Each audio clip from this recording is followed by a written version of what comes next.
Hello class 10, this is Ruchi and welcome back to this channel. आज इस video में हम देखेंगे अपना example 9 of chapter 7 which is coordinate geometry. So ज्यादा टाइम वेस्ट नहीं करेंगे, सीधा अपने एग्जांपल 9 रीड कर लेंगे। So our example 9 is find the ratio in which the y axis divide the line segment joining the point 5 and -6 and -1 and -4. Also find the points of intersection. देखिए जी, question में क्या है अपनी language में समझ लेते हैं। ये एक हमारा लेट सपोज कार्टेशियन प्लेन है, पहले यार आप समझा दो फिर ढंग से फिगर बनाऊंगी। ये हमारी एक्स एक्सिस होती है, ये हमारी वाई एक्सिस होती है, ठीक है। तो हमारी एक लाइन सेगमेंट है जो कि वाई एक्सिस से, वाई एक्सिस इसको क्या कर रही है, कहीं डिवाइड कर रही है। लेट सपोज यहाँ डिवाइड किया तो यहाँ हमारे ये पॉइंट बना है, ठीक है। देखो अब इन दोनों पॉइंट्स के हमें कोऑर्डिनेट्स दिए हुए हैं, चलो इसको ए इसको बी ले लेते हैं। एक के कोऑर्डिनेट्स दिए हुए हमें 5 and -6 एंड बी के कोऑर्डिनेट्स दिए हुए हमें -1 and -4।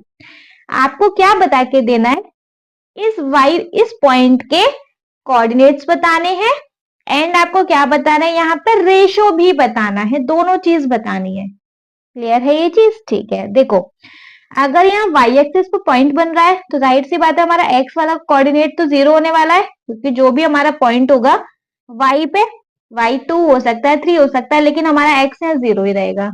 ये चीज क्लियर है? ठीक है। तो कोऑर्डिनेट्स तो हमारे 0 और वाई हमने ले लिया, और रेशियो हम क्या लेते हैं जब हमें पता नहीं होता, के रेशियो 1 हम ऐड करते हैं। क्लियर है ये दोनों चीजें? थोड़ा ढंग से कब फिगर बना ले अपना, मतलब लाइन सेगमेंट ड्रॉ कर ले, फिर करते हैं इस क्वेश्चन को। ये हमारा एक लाइन सेगमेंट, ये हमारा ए, ये हमारा बी। ए के कोऑर्डिनेट्स हैं 5 and -6, बी के कोऑर्डिनेट्स हैं -1 and -4। यहाँ कोई वाई एक्सिस पे, मतलब एक लाइन सेगमेंट वाई एक्सिस से डिवाइड हो रही है, तो इसके कोऑर्डिनेट्स आए हमारे पास 0 and वाई, तो वाई का वैल्यू तो निकालना है। एंड क्या रेशियो है हमारे पास, है के रेशियो 1। अपना सेक्शन फॉर्मूला यूज करके सिंपली अपना ये रेशियो भी निकाल लेंगे और कोऑर्डिनेट्स भी निकाल लेंगे। क्लियर है जी? करेंगे तो बाय यूजिंग सेक्शन फॉर्मूला। बच्चे सेक्शन फॉर्मूला क्या होता है, m1x2 plus m2x1 upon m1 plus m2, और y के लिए होता है m1y2 plus m2y1 upon m1 plus m2। Clear है ये चीज? ये हमारा x1 y1, ये हमारा x2 y2, अरे और ये हमारा m1 रेशो m2। क्लियर है? ठीक है। देखो क्योंकि ये चीज मैं पहले भी बता चुकी हूँ, हमारे जो x के पॉइंट्स निकलते हैं वो हमारे यहाँ जिस भी तरीके से दिए हुए हैं इसके इक्वल होगा 0 के, y का जो भी पॉइंट्स होगा वो हमारे y के इक्वल होगा, है ना।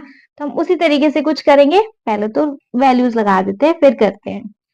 m1 क्या हमारे पास k, देन k इंटू x2 क्या माइनस का 1 प्लस m2 क्या हमारे पास 1 इंटू y2 क्या है हमारे पास माइनस का 4, y2 नहीं सॉरी x1 5, यहीं से गड़बड़ हो जाता, फिर एक बार चेक कर लू मैंने कुछ गलत तो नहीं किया। m1 into x two, m1 into x2 minus 1 plus m2 into x1, m2 into x1 which is 5, चलो ठीक है, अपॉन m1 प्लस m2 मतलब k प्लस 1, ठीक है। सेकंड y के लिए चाहिए तो m1 क्या है k इंटू y2 क्या है हमारे पास माइनस का 4 प्लस m2 क्या है हमारे पास 1 इंटू y1 क्या है हमारे पास माइनस का 6 अपॉन m1 प्लस m2। ठीक है जी। देखो x वाला पार्ट हमारे x के कोऑर्डिनेट के इक्वल, y वाला पार्ट हमारे y के कोऑर्डिनेट के इक्वल। वैसे ही करके अपने रेशियो भी निकाल लेंगे और कोऑर्डिनेट भी निकाल लेंगे। करेंगे तो ये हो गया माइनस का k प्लस 5 k प्लस 1, ये इक्वल है हमारे x के पॉइंट के इक्वल, एंड ये है हमारा माइनस का 4k माइनस का 6 अपॉन k प्लस 1, ये इक्वल है हमारे y के पॉइंट्स के इक्वल। क्लियर है ना ये चीज? बस सॉल्व करेंगे।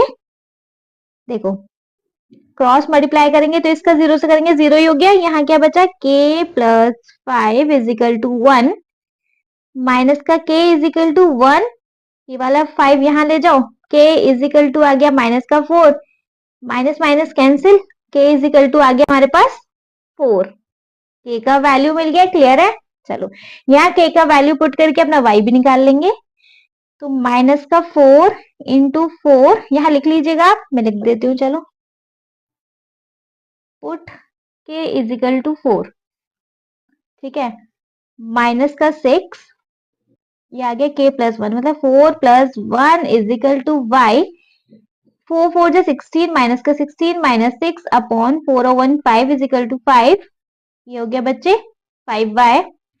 16 17 18 19 20 21 22 माइनस का 22 is equal to 5y। y is equal to आ गया माइनस का 22 अपॉन 5। क्लियर है? गड़बड़ कर दिया बच्चे, देखो इसका 0 के साथ करेंगे तो यहाँ 0 ही आ जाएगा ना। तो ये हो गया 5 आया, k का वैल्यू आया 5, k का वैल्यू 5, यहां से हटा देते हैं, इसको वापस से करेंगे।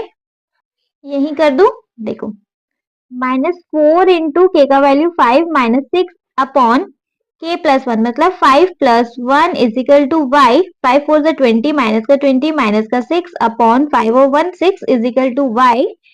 ये हो गया माइनस का 26 upon 6 is equal to y। तो ये आ गया, छोटा कर लेंगे तो 2 1 2 2 3 जा 6 और ये आ गया 2 3 जा 6। तो माइनस का 13 upon 3 is equal to y. Y का वैल्यू आ गया माइनस का 13 अपॉन 3, के का वैल्यू आ गया हमारे पास 5। दोनों वैल्यूज मिल गए। क्लियर हो गया अच्छे से? आई होप क्वेश्चन अच्छे से क्लियर हो गया होगा। स्टिल अगर कोई डाउट होता है तो प्लीज आप मुझे कमेंट सेक्शन में कमेंट करके पूछ लीजिएगा। कोई डाउट नहीं, देन आप इस वीडियो को एक लाइक करेंगे, चैनल को सब्सक्राइब जरूर ही करेंगे और आपके जिन फ्रेंड्स के लिए वीडियो हेल्पफुल है फटाफट से उनको इस वीडियो को उठा के शेयर कर देंगे। Okay, thank you so much.